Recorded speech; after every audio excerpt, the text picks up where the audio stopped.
Hey guys! Thanks for stopping by for another session of Converse with Coco, brought to you by the Yellow Rocket Boys Network. And I really want to thank the Yellow Rocket Boys for letting me have my space on their channel and also involving me in some of their WWE discussions, as I do love wrestling, believe that or not. It's something that I've loved for quite a while, and I do share that passion with Tez and CL Cool, as well as my daughter. She is a big WWE fan, so it's been fun to go on and kick it with the guys and talk about some wrestling.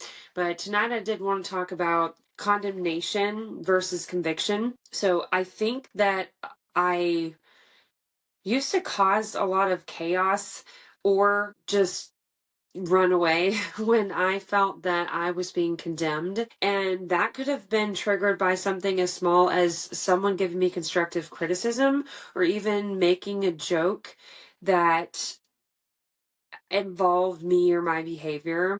I was not someone who could hear somebody else talk about me, especially to me. It was not something that I was good at for a very long time. And I think that just like with anything, practice helps improve in certain areas. So condemnation is a negative thing to me, and conviction is positive. And this is my definition of both of these. I am not fond of the Google definition of either of these words because I formed my own opinion. So I'm not going to read the Google definition.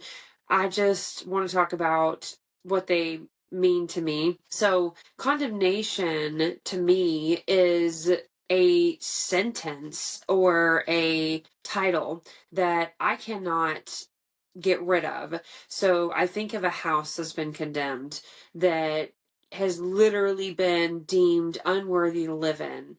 And when I feel or used to feel condemned by someone or something that they said, that's exactly how I felt, was that I was deemed unworthy. And it was probably because I had already deemed myself unworthy for so long in so many ways. I did not believe that I was worth fighting for in a good way or a bad way. If I didn't believe that I was worthy of any success, and I wasn't able to take compliments or accept when good things happen to me. And I do talk about that in another session where I talk about humility. But I think that it goes hand in hand with feeling condemned. I did not want to be the subject of anyone's thoughts or words unless it was something funny or something mildly good. Because if it was something really good, it's just not something that I believed that I could achieve or was worthy of. So condemnation for me stems from a place of negativity, and it leads to guilt and shame. But conviction stems from a place of love, and it leads to action and awareness. And I believe that, of course, awareness is first, but conviction, in my opinion, is a strong feeling. So that can be a strong feeling that I have done something wrong, that there's something that I need to change, or that something that I believe is right. I think that conviction can be a very positive thing, and it gives me courage when I have conviction in something that I believe in, and when I think that I should stand up for it. I never used to do that before. I was a don't rock the boat person. I didn't want to upset anyone. And a lot of that was because I didn't feel that my opinions were worth anything. I also didn't have very many opinions because I would mold to whoever I was around, and I would become whoever I thought they wanted me to be because I was terrified that I wasn't going to be accepted. So conviction can be a very good thing for me. It can be simply understanding that there's something that I need to change. And that's so much more constructive and less destructive and really less scary than condemnation. So I'm very lucky today that I do not feel condemned very much at all. And I believe that when I do, it comes from my lower power or the negative forces of the universe. I don't think that condemnation comes from my higher power or anything good.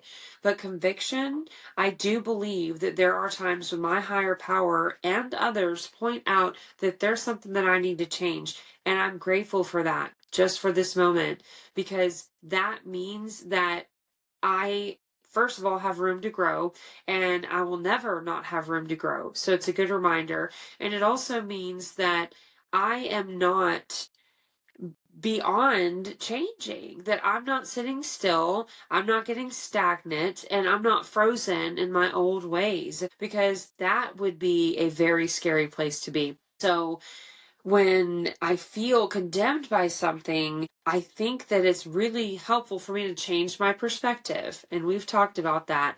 And I can change my perspective by changing my perception, by taking a look at the situation from every viewpoint and finding a positive one. I really believe that there's so much power in positivity. And a friend at work reminded me of that today. It's actually a friend outside of work as well, reminded me that the power of positivity should not be taken for granted, because if I begin to allow negativity to influence my actions, I'm in trouble. I used to live in an entire world of negativity, and it was self-centered. Everything that I thought about myself was negative and condemning. But when I think in forms of positivity and constructive behavior and conviction, that's when it's okay for me to make some small corrections, right? So I would just like to say thank you guys for listening. And if there's anything that you want me to talk about next, just leave me a comment. Please do like and subscribe to the Yellow Rocket Boys Network, and tune in next time for Converse.